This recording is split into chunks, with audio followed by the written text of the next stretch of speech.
অধ্যয়ন করে জ্ঞান চর্চা করে আমার এইটাকে চলমান রেখেছি। আর আপনারা যারা কোরআনের জ্ঞানে জ্ঞানান্বিত নন, তারা কোরআনকে চর্চা না করে করে আপনাদের অন্তঃকরণে মরিচা পড়ে গেছে। কথা বলেন ঠিক কিনা? তাই যদি না হতো,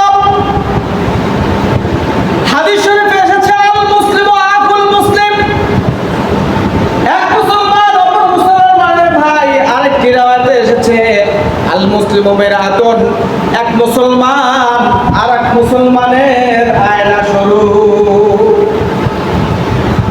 তাহলে আপনার সঙ্গে আমার কেন শত্রুতা তৈরি হবে? আমার সঙ্গে আপনার কেন শত্রুতা তৈরি হবে?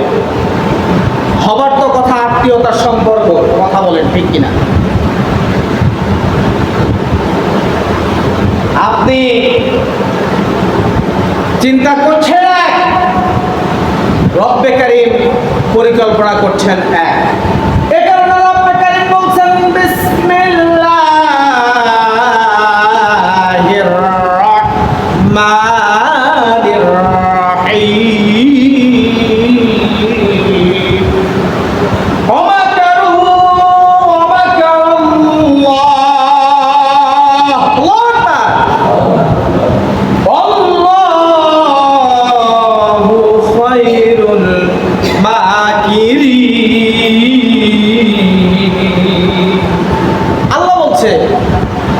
হে মানব সকল, হে আমার প্রিয় বান্দারা, তোমরা পরিকল্পনা করো এক, আমি পরিকল্পনা করি আর এক।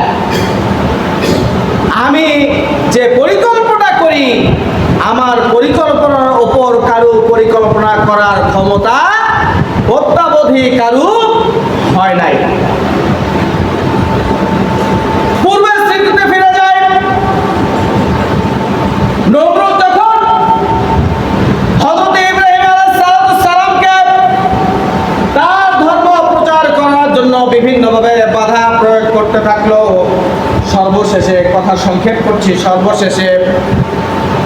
সর্বশেষে যখন হযরত ইব্রাহিম আলাইহিস সালামকে অগ্নিকুণ্ডে নিক্ষেপ করা হলো, বুঝছিল কিনা?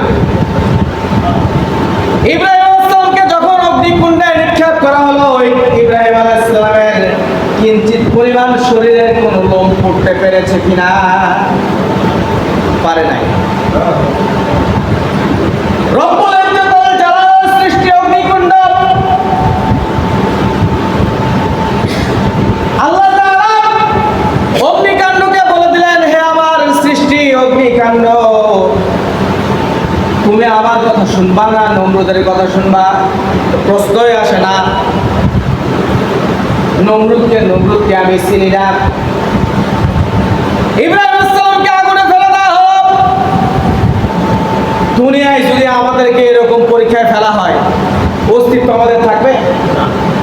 কেন থাকবে না অস্তিত্ব? একটি মাত্র মূল কারণ, সেটি হলো